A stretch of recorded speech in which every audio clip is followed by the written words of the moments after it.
MLC ఎన్నికల ఫలితాలపై మంత్రి శ్రీధర్ బాబు స్పందించారు. ఎమ్మెల్సీ ఎన్నికల్లో ప్రజా తీర్పును గౌరవిస్తున్నామని తెలిపారు. ఈ ఎన్నికల్లో బీజేపీకి బీఆర్ఎస్ పరోక్షంగా మద్దతు ఇచ్చిందని ఆరోపించారు.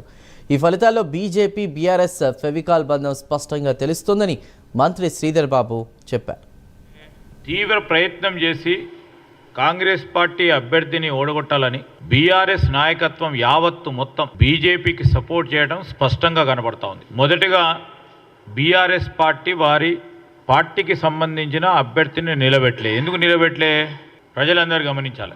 మన రాష్ట్రంలోనే పట్టభద్రులకు సంబంధించి మరి వరంగల్, నల్గొండ, ఖమ్మం జిల్లాలకు సంబంధించిన పట్టభద్రుల శాసన మండలి ఎన్నికల్లో ఆనాడు బీఆర్ఎస్ పార్టీ అభ్యర్థిత్వాన్ని ఖరారు చేసి నిలబెట్టి ముందుకు నడిచింది.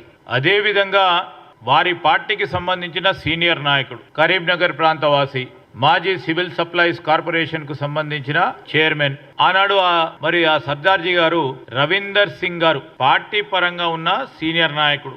ఆయన నిన్న ఓట్ల లెక్కింపు కార్యక్రమం భాగంలో ఆయనకు వచ్చిన ఓట్లు చూస్తే ప్రత్యక్షంగా స్పష్టంగా టీఆర్ఎస్ పార్టీకి సంబంధించి వారి నాయకత్వం కేసీఆర్ గారు, హరీష్ గారు, కేటీఆర్ గారు ఇచ్చిన ఆదేశానం స్పష్టంగా కనబడతా ఉంది. మొత్తం రవీందర్ సింగ్ వచ్చిన ఓట్లు మేమనుకుంటున్నాం ఆయనకు వచ్చిన ఓట్లు వ్యక్తిగతంగా వచ్చిన ఓట్లు, మొత్తం పరోక్షంగా ఈరోజు రవీందర్ సింగ్ గారికి మొత్తం యావత్ పార్టీ టీఆర్ఎస్ పార్టీ బలపరిస్తే మీ శక్తి అంతేనా అని అడుగుతా ఉన్నాం.